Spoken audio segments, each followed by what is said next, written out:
Ivana's Podcast. Kembali lagi sama kita. Ayo, masih inget gak siapa? Ivana yang bukan Ivana Natania ya kan? Jadi Ivana siapa? Ivana Raisa. Oke, masih dengan Ivana dan juga Cemel juga Kabela.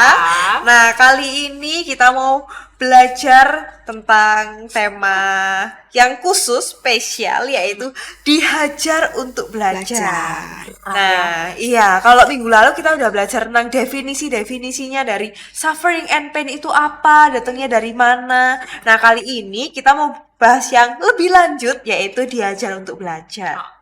Nah, mau langsung tanya nih Kak ya, tanpa berbasa-basi. Oke, nggak basa-basi kita. Oke.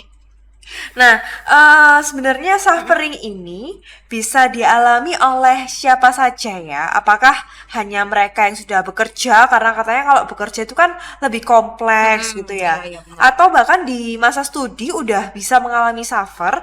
Atau jangan-jangan di semua fase hidup manusia nih? Gimana? Nah, oke.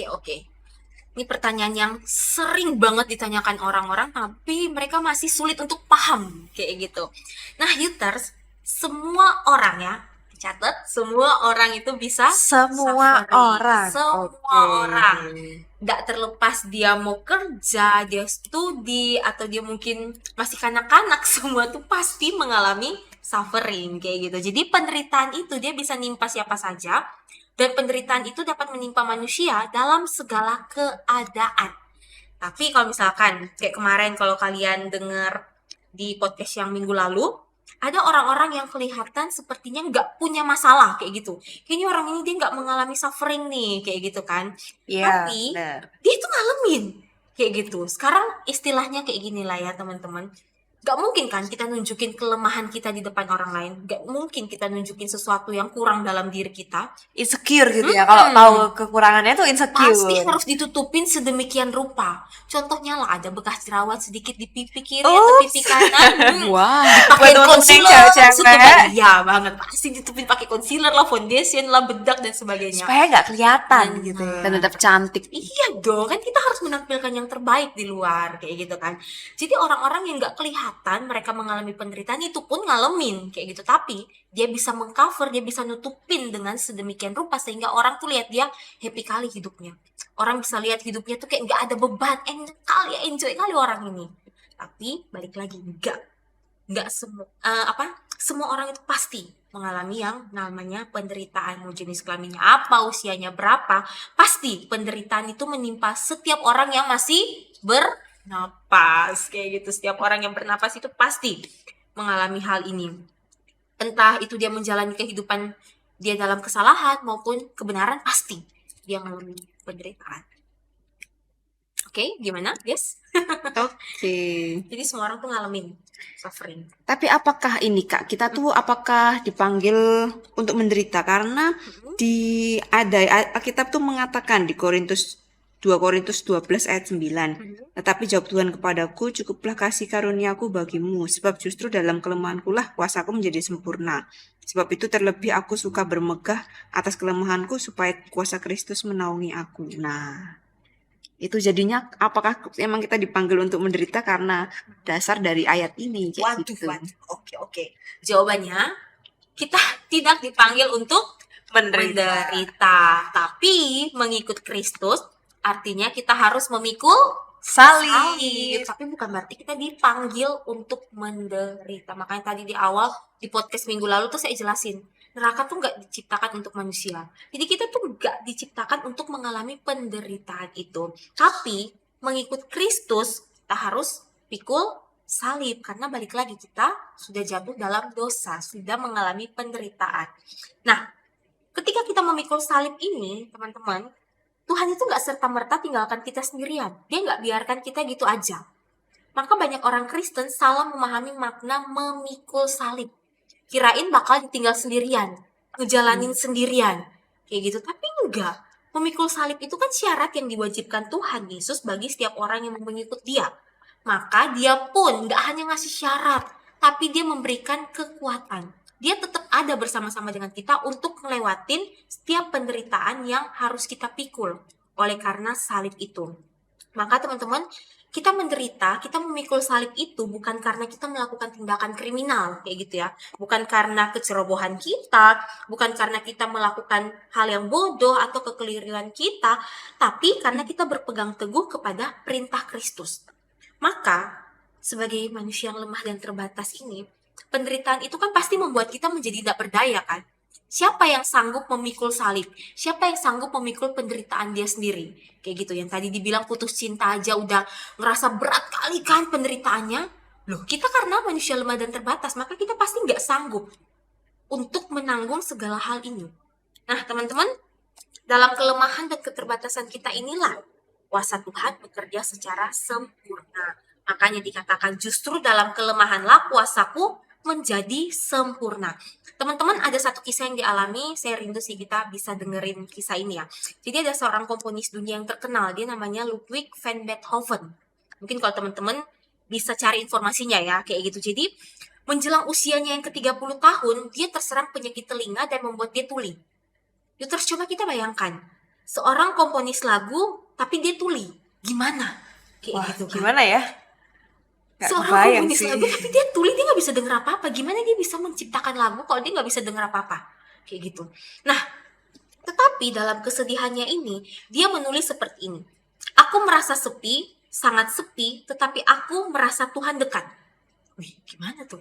Sepi, tapi dia merasa Wow. Tuhan dekat. Dalam banget ya. Dalam banget. penderitaan loh Dalam itu padahal penderitaan dia tulis ngomongnya. kayak gitu. Setiap hari dia baca buku renungan, bahkan dia baca satu buku kegemarannya, nama bukunya itu Meniru Kristus. Nah, dia ketika membaca buku itu, dia sadar bahwa bagaimana dia harus menjalani hidupnya. Dari situ, Beethoven ini dia berpaling kepada Allah, sang sumber kekuatannya itu, sehingga ada satu kalimatnya seperti ini. Aku menempatkan seluruh keyakinanku di dalam kebaikanmu yang kekal ya Allah. Jiwaku akan bersuka cita di dalam Engkau. Jadilah gunung batuku, terangku, kepercayaanku selama-lamanya. Jadi walaupun dia tuli, namun Beethoven tetap produktif sepanjang hidupnya dengan menghasilkan begitu banyak karyanya. Jadi di dalam kelemahannya itulah kuasa Tuhan bekerja secara sempurna. Dan Beethoven mengalaminya sendiri sepanjang hidupnya. Padahal dia dalam kekurangan tapi dia bisa produktif gitu Dia ya. bisa produktif. Dia Ayo. ciptakan begitu banyak simfoni, oratorio, sonato piano yang menakjubkan. Siapa teman-teman yang nggak dalam kesempurnaan, tapi ya semua nggak sempurna sih Iya, ya. semua nggak sempurna. Tapi ini Maksudnya terbatas. yang Dia benar-benar iya yang nggak terbatas secara fisik tapi doyannya rebahan siapa? Ayo. yang tahu berbahan. Talentanya di apa loh? Nah, Iya. orang yang nggak sempurna aja, maksudnya mengalami satu hal yang bikin dia Penderitaan terbatas, lah ya. Tapi dia bisa menghasilkan karya yang luar biasa, kayak gitu. Karena Oke. balik lagi, kuasa Tuhan bekerja secara sempurna di setiap kelemahan-kelemahan kita. Jadi Yuter, sekalipun kita lemah dalam menghadapi penderitaan ini, tapi kuasa Tuhan gak bisa dibatasi oleh kelemahan kita. Baik, mulai besok kita bertobat. Harus Nggak boleh- produktif. Harus produktif. Jangan Ya, rebahan. Jangan rebahan lagi. Nggak boleh bangkong. Gak boleh. Oke. Nah, Kak, tapi aku mau tanya nih ya. Realitanya jadi orang Kristen itu ternyata nggak semudah itu. Nah, nggak semudah itu, Kak, jadi orang Kristen Bener ini ya. banget. Terkadang kita itu menderita karena melakukan hal yang benar gitu ya. Wah, Misalnya, Hmm. jujur malah karirnya hancur. Jujur malah mengalami penolakan. Jujur malah dihianati. Wah, ini. Nah, jadi sebenarnya kita tuh harus gimana ya? Maksudnya kayak kita tuh udah melakukan hal yang benar, tapi malah mengalami semua hal-hal yang bikin kita sakit kayak gitu. Itulah makanya manusia sudah mengalami yang namanya kejatuhan dalam dosa. Oke, If, boleh tolong bacain 1 Petrus 3 ayat 14? Oke, 1 Petrus 3 ayat 14. Tetapi sekalipun kamu harus menderita juga karena kebenaran, kamu akan berbahagia. Sebab itu janganlah kamu takuti apa yang mereka takuti dan janganlah gentar. Oke, nah Yuters, pada saat kita percaya kepada Yesus Kristus, apakah kita berpikir bahwa hidup kita akan bahagia? Dalam arti tidak mengalami penderitaan? Harusnya normanya gitu sih Kak. Mikirnya Harusnya bakal happy-happy normalnya gitu ya. kayak gitu ya. Teman-teman, Rasul Petrus katakan bahwa sekalipun kamu harus menderita juga karena kebenaran, kamu itu akan berbahagia. Sebab itu, kita jangan takut. Kita jangan takut apa yang ditakuti oleh orang lain dan jangan juga gentar. Kayak gitu. Nah, teman-teman, kenapa sih orang bisa menderita karena berbuat baik? Tapi ada juga orang yang menderita karena berbuat jahat. Biasanya kan kalau misalkan kita menderita pasti harusnya karena perbuatan jahat ya. Ya itu Gitu. normalnya kayak Normal gitu. kayak gitu. Nah ini kebalikannya. Malah kita berbuat baik malah jahat. Loh, bingung kan, membingungkan ya kayak gitu. Namun bagi Petrus, Rasul Petrus ini, penderitaan karena kebenaran itu jauh lebih baik daripada penderitaan yang harus dialami karena berbuat jahat. Jadi ingat ayat yang bilang kayak kita baik karena menderita itu ya Kak ya. Kita baik karena menderita. Ya. Oke, bener banget. Mending kita menderita karena melakukan perbuatan yang baik daripada kita melakukan perbuatan yang jahat kayak gitu. Maka teman-teman, Rasul Petrus itu dia tuh menguatkan dengan memberikan nasihat supaya kita menghadapi berbagai penderitaan itu bukan karena kita melakukan satu kesalahan, tapi karena melakukan kebenaran. Karena penderitaan itu terjadi, maka hal terpenting yang harus kita lakukan itu sekali lagi memandang kepada Kristus. Karena kalau kita mengalami penderitaan karena kebenaran, maka Kristus nggak akan kayak ya udahlah kamu semangat ya, kayak hanya tim support kayak gitu. Kamu semangat If, kamu semangat Mel kayak gitu. Enggak, Tuhan nggak mungkin biarkan kita. Ia tahu pergumulan kita, ia tahu sebatas mana kemampuan Melisa, Ivana, dan juga Yuters yang lain. Kayak gitu. Jadi ketika kita mengalami penderitaan karena melakukan sesuatu hal yang benar, itu diperhitungkan. Kayak gitu. Beda halnya kalau kita mengalami penderitaan karena kita lakuin hal yang jahat. Lo emang lah itu salahmu. Kayak gitu kan. Tapi kalau kita melakukan perbuatan yang baik, Kristus itu adil. Kayak gitu. Dia tahu kayak gitu. Maka di tengah-tengah hal yang kita alami saat ini ya, saya nggak tahu ya Yuters ngalamin apa aja di luar sana ketika berusaha untuk menjadi orang-orang yang benar di tengah-tengah ketidakbenaran kayak gitu. Pasti ya namanya orang kalau misalkan melakukan benar kan pasti banyak yang nggak suka, apalagi kita tahu dunia zaman sekarang ya kayak gitu. Orang pasti kalau bisa melakukan hal-hal yang nggak benar lah biar dapat kesenangan. Banyak hal yang bisa diperoleh ketika melakukan hal-hal yang jahat kayak gitu. Sedangkan kita harus tetap berdiri di tengah-tengah orang-orang yang berbuat jahat kayak gitu loh. Jadi kayak gimana ya, kita berada di tengah-tengah, kita nih kayak ada di tengah-tengah kayak singa di pinggir-pinggir kita dan akan mengaum kita, tapi kita tetap harus berdiri di situ, tetap stay di situ. Gak mudah kayak gitu, sulit banget. Makanya kita harus tetap memandang kepada Tuhan, fokus kepada Tuhan. Maka ketika kita melakukan hal-hal yang mungkin kita rasa bahwa ini akan membuat kita dibenci orang lain, tapi itu adalah satu kebenaran, lakuin aja kayak gitu. Tapi boleh nggak sih Kak kayak toleransi dikit gitu? Boleh nggak Waduh. benernya 95% aja Toleransi deh, ya? gitu. Bicara toleransi sih nggak berani bilang ya kalau toleransi, karena akan keterusan kayak gitu. Sekali kita toleransi Kompromi, nih, sekali kita ya. kompromi, toleransi boleh. Nagih Tapi kalau kita, biasanya. karena keenakan kayak gitu kan. Kayak misalkan apa ya, kita ngelakuin kayak ya sudahlah gak apa-apa lah, ngikut aja lah kayak gitu. Tapi yakin dan percaya kita pasti akan keterusan, karena udah terjerat duluan. Dosa itu kan menjerat kayak gitu dan susah untuk dilepaskan. Kita mikir itu kayak gak apa-apa kok, cuman segitu cuman bohong dikit kok, cuman salah, cuman ganti 01 kok kayak gitu kan. Tapi itu akan jadi keterusan kayak gitu, karena balik lagi dosa itu menjerat. Dia panggil-panggil kamu, sini, kamu datang langsung dijerat kayak gitu. Nanti sedikit-sedikit menjadi bukit gitu ya. Dan nggak bisa dilepaskan kalau kita nggak mau keluar dari hal itu. Oke. Maka Kak, mending ngelakuin yang benar aja deh. Oke. Tapi gimana sih Kak, kalau kita tuh bersikap ya dalam menghadapi pengajaran Tuhan, menghadapi berbagai pergumulan hidup ini. Kalau toleransi udah nggak boleh pastinya, tapi boleh nggak sih kayak ngeluh-ngeluh dikit, aduh di rumah kayak gitu kan. Aku hari ini buat jujur, aku nggak disenangi teman-teman. Aku hari ini di tempat kerja udah jujur tapi dibully teman-teman. Bahkan kalau mungkin nggak diperpanjang kontrak kayak gitu-gitu kan, secara natural manusia itu Pasti ngeluh ya iya, kan, pasti kayak ngeluh gitu. kan. Jadi kayak sikap-sikapnya tuh sebenarnya harus kayak gimana, kan nggak mungkin ya udah nggak apa-apa. Aku pasti kuat kayak gitu, Iya. atau yang hal-hal yang kayak gimana. Nah, sikap kita pasti ya. Nah, teman-teman, dalam Ibrani 12 ayat 6 sampai 7, di situ dikatakan bahwa Tuhan itu menghajar orang yang dikasihinya dan ia menyesah orang-orang yang diakuinya sebagai anak. Wah. Wah, aku tahu ayat itu langsung kayak Sebagai aduh. anak. Jadi kalau misalkan kita nggak disesah, kita nggak dihajar, berarti kita bukan anaknya. Oh gitu. Kayak gitu.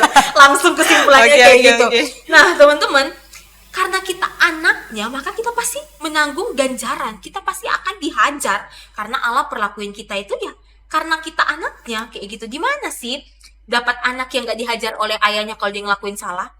Kayak gitu. Setiap orang tua pasti mau yang terbaik untuk anak-anaknya. Nggak ada orang tua di dunia ini yang mau anak-anaknya itu jatuh. Nggak mau anak-anaknya jadi sukses. Semua orang tuh pasti menginginkan anak-anaknya itu menjadi yang baik, menjadi lebih baik. Maka pasti kita harus dihajar, kita harus dibentuk, kita harus dididik kayak gitu. Gimana kita bisa jadi orang-orang yang lebih baik lagi kalau kita nggak dididik, kita nggak dihajar. Tapi kalau yang Mm-mm. untuk yang menghajar anak yang dikasihinya kan karena kita misalnya berbuat salah ya Kak. Karena ini kan melakukan kebenaran gitu. Apa itu memang harus dihajar juga dan disesah kayak gitu? Itu bukan dihajar atau disesah, tapi dididik. Oh, Kayak oke gitu. oke Jadi oke. kamu nih, kita ngelakuin kebenaran kayak gitu. Tapi kita Lebih ke tetap harus didikan dididik. ya berarti ya. Gak Siap. mungkin kan kita nggak nerima didikan dari orang tua kita. Kayak gitu, tetap menerima didikan walaupun kita tuh melakukan hal-hal yang benar. Kayak gitu. Jadi sepanjang hidup kita itu pasti orang tua kan kayak misalkan nih Ivana cuci piringnya udah benar contohnya nih. Tapi pasti mama akan bilang, "If nanti cuci piringnya kayak gini lagi ya." Oh iya bener Sabunnya banget. pasti kayak Cuci Siapa yang jawab, Cek?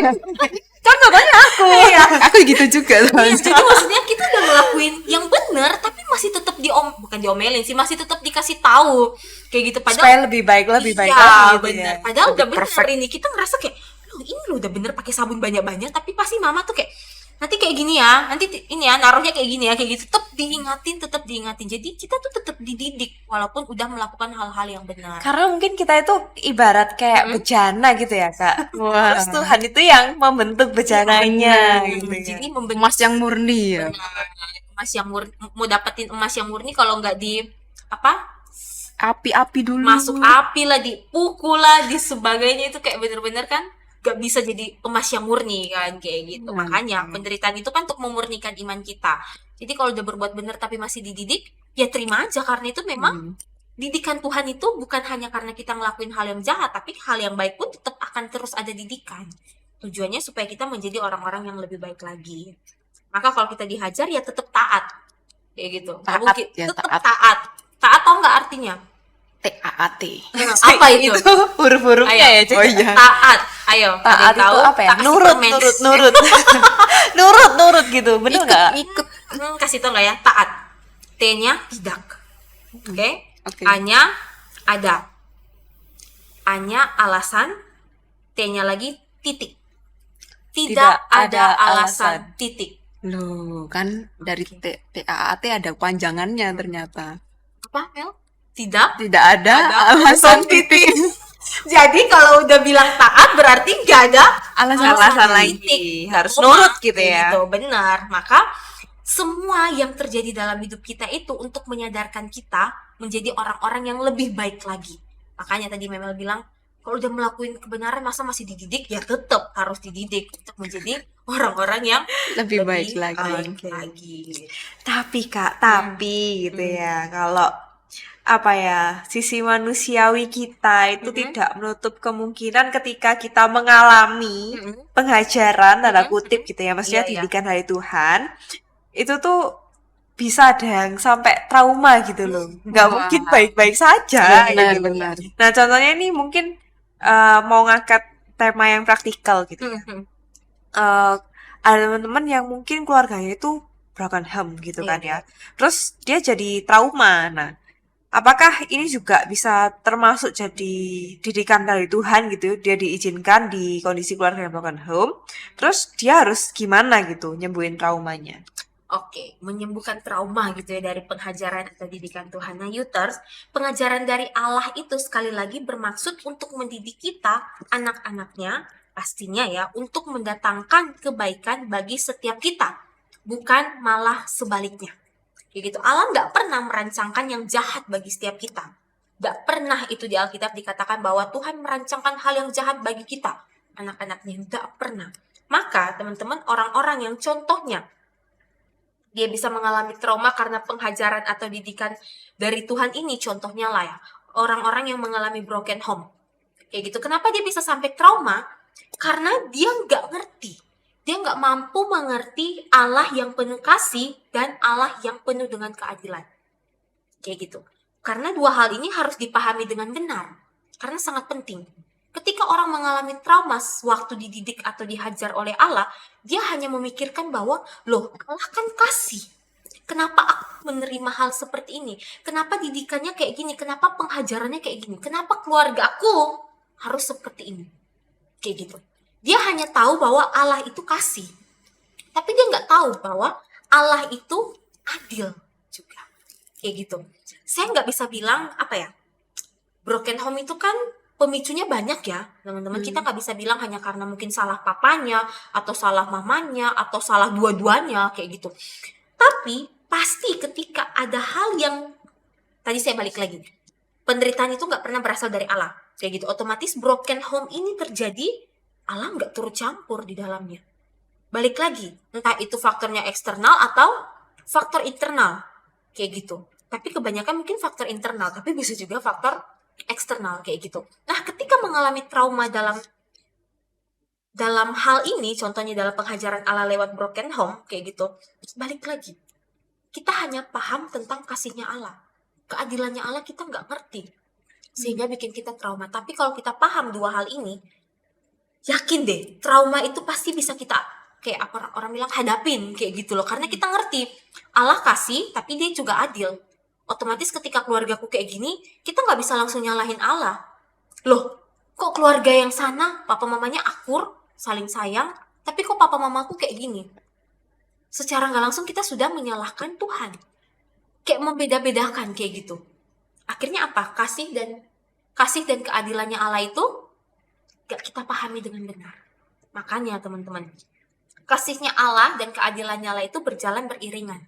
Biasa orang kalau mengalami penghajaran pasti dia hanya cari kenapa sih aku diginiin, tapi dia nggak cari tahu aku dihajar nih karena aku ngelakuin ini, kayak gitu loh. Diajar untuk belajar ya Kak ya. Jadi dia tuh Kembali hanya lagi. merasa bahwa aku nih nggak ngelakuin kesalahan, tapi kok aku dihajar.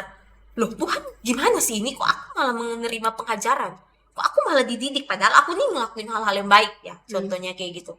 Tapi dia nggak ngerti bahwa kasihnya, dia nggak mau kayak misalkan aku ngelakuin apa ya, kayak gitu. Contohnya lagi sakit mah itu, tiba-tiba aduh kenapa ya, aduh mahku kambuh nih, kayak gitu. Tapi dia nggak mikir apa yang dia lakuin di belakang itu, akhirnya menyebabkan penderitaannya sendiri. Jadi balik ke responnya kita sendiri Iya, sih ya Kak ya. Kalau kita mau sembuh dari trauma, kita Pasti mau bisa bagaimana kita sembuh dari trauma. cara bisa mencari Tuhan lagi kembali, itu pasti bisa disembuhkan juga Bisa, sebenarnya. apalagi kalau kita sudah paham bahwa Allah itu kasih dan Allah itu adil, kayak gitu. Setrauma-traumanya kita pasti bisa melewatinya, kayak gitu. Mungkin itu ya Kak, jadi selain kembali sama Tuhan, bisa juga cari mentor rohani yang terdekat bisa mungkin ya. bisa banget kalau Buat kita udah sampai yang konseling gitu ya. Nah, Kakak Bella ini yang salah satunya kakak Bisa jadi konseling tempat yang konseling. baik. Kalau Kayak kalian gitu. mengalami trauma-trauma dalam kehidupan ya. karena nggak semua orang juga traumanya sama, kayak gitu kan. Betul. Apalagi kita juga nggak semua berasal dari keluarga yang broken home, kayak gitu kan. Bisa aja trauma kita karena nggak mudah percaya sama orang lain, Trust dihianati itu issue kan sering gitu banget. ya. Wah, Di usia-usia kita ini kan sering banget gak sih dihianati? Kan ada yang bilang semakin tambah usia, semakin circle kita tuh kecil, kayak gitu kan. Karena udah ngerti pertemanannya kayak gimana dari dulu, kayak gitu. Dulu banyak kali temanku, semakin bertambah usia semakin kecil. Karena itu, ada yang dihianati lah, ada yang inilah, disakiti dan sebagainya. Jadi, ketika kita mengalami trauma-trauma itu dalam kehidupan kita, balik lagi. Kita harus bisa, mengontrol diri kita, kayak gitu loh. Karena kalau kita nggak ngontrol diri kita akan sulit, kayak gitu, untuk menjalaninya, kayak gitu. Maka trauma itu akan membekas. Jadi intinya jangan fokus ke traumanya gitu ya, tapi Jangan ke fokus ke gimana apa yang Tuhan mau gitu ya dalam hidup kita. Walaupun mungkin sulit ya Kak Sulit ya banget. prakteknya. Cuman nggak mudah ya, makanya Perlu pendampingan kekuatan Tuhan. kita juga butuh orang-orang yang ada di sekitar kita untuk nguatin kita. Makanya tadi yang Ivana bilang tuh kan, saya Cari ngalamin ini, mentor gitu ya. saya ngalamin ini, oh ternyata bisa nguatin yang ini ketika dia ngalamin hal yang sama dengan saya. Jadi kita pun bisa saling nguatin satu dengan yang lain, kayak gitu. Tapi harus ke orang yang tepat juga Iya, ya, harus jangan yang sampai tepat. ngawur juga gitu Iya, ya milihnya. bener. Orang yang harus dipercaya lah kayak gitu. Oke. Siap. Ya, siap. Untung kita Apakah- punya pemuda eklesia ya Iya, yang membuat teman-teman kita yang ini sembuh ya, dari saling trauma-trauma. belum punya komunitas? Datanglah ke Eklesia pemuda. promosi lagi ya. Datanglah ke pemuda eklesia. Kita sembuhin trauma kita bareng-bareng. Iya. Mantap. Oke, apakah ada closing statement dari Kak Bella untuk episode kali ini? Itu closing statementnya. Ini kan tentang ini ya, apa sih? Dihajar untuk belajar, Diajar untuk Kak. belajar, Iya. gitu kan.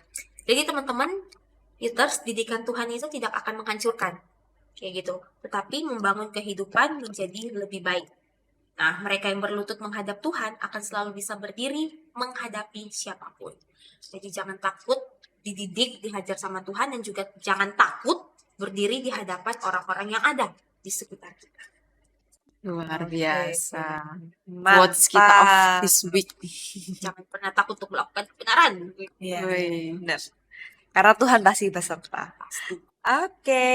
Nah, Cemel, coba nih spill episode Kerasa depan. nih ya, udah selesai aja. Tapi jangan lupa minggu depan kita masih ada tema yang gak kalah serunya, yaitu Apa tuh? maunya sih nyerah. Maunya sih nyerah. Maunya sih. Siapa yang nyuruh kamu nyerah, Ce? Gak boleh. Nyerah dalam hal apa dulu ya ini If ya? Apakah pencobaan yang kita alami itu bener-bener di luar kemampuan kita gitu ya, sampai kita harus nyerah? Tuh. Boleh gitu ya? Apa harus tetap kuat? Harus jadi strong gitu ya? Bener pencobaannya kita ini sesuai kekuatan kita Atau tidak? atau tidak? Oke, nantikan semua jawaban dan pembahasan itu di episode minggu depan.